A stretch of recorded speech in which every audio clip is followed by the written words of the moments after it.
Europe 1, 6h28, en ce 18 mars 2016. Et on voyage dans le temps aujourd'hui dans l'histoire avec Franck Ferrand. Bonjour Franck. Bonjour à tous les deux. À quel 18 mars allons-nous ? Le 18 mars 1902, Thomas, jour de première pour le grand ténor Caruso, puisque sa voix est enregistrée sur des cylindres de cire, les lointains ancêtres de nos graveurs de CD. Ouais, sinon avec le cidre, il devait chanter bizarrement. Comment on les utilisait ces cylindres de cire ? On les plaçait, vous savez, sur un phonographe, l'appareil inventé par le français Charles Cros en 1877, qui plus tard a été perfectionné par Thomas Edison.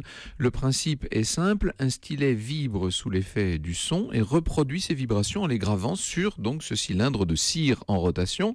Ensuite, on lit les gravures à l'aide d'une aiguille qui vibre elle-même en conséquence et qui restitue le son amplifié par un pavillon, une sorte de gros entonnoir. Vous savez, aujourd'hui ça paraît banal, à l'époque c'est une révolution. C'est génial. Ce 18 mars 1902, donc, Caruso, qui est une véritable icône à l'époque, chante dans une chambre d'hôtel de Milan. Il chante pour la postérité. Et on le possède encore cet enregistrement, Mais Franck ? évidemment, je vous l'ai apporté. Alors je vous préviens, la qualité laisse un petit peu à désirer, mais ça reste très émouvant.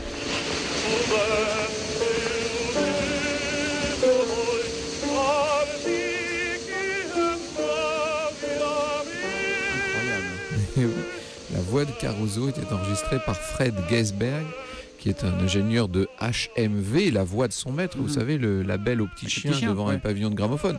Cet enregistrement est le premier d'une immense série qui va faire la célébrité de Caruso à l'échelle de la planète. C'est aussi le début de l'industrie du disque, mais alors là, c'est une toute autre histoire. Une histoire qui n'est pas finie, loin de là. L'histoire qu'on retrouve avec vous tout à l'heure à 14h, vous parlerez de quoi ? On va revivre la carrière d'un grand danseur, Rudolf Nureyev. Au cœur de l'histoire avec Rudolf Nureyev et Franck Ferrand pour quelques entrechats. C'est à 14h sur Europe 1. Tout à l'heure, Franck. Bonne journée.